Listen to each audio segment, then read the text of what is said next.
Hello बच्चों, the question says state the law of conservation of momentum. So for this question we are using a key concept that will be, यहाँ पर आपका key concept हो जाएगा कि law of conservation of momentum says m1 u1 plus m2 u2 is equals to m1 v1 plus m2 v2. यहाँ पर आपके पास u and v जो है ये इनिशियल एंड फाइनल वेलोसिटी है.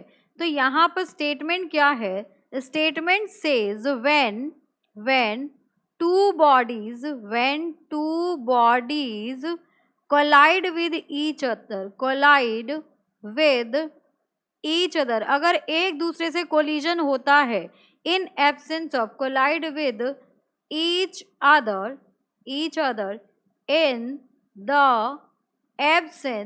इन the absence of external force, कोई भी उनमें क्या ना हो, कोई भी उनमें बाहरी फोर्स ना हो, एक्सटर्नल फोर्स. तो उस केस में क्या होता है? उस केस में then the total final momentum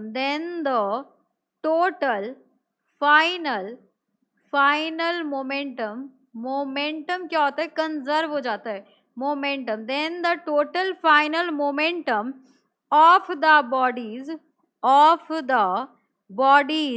equals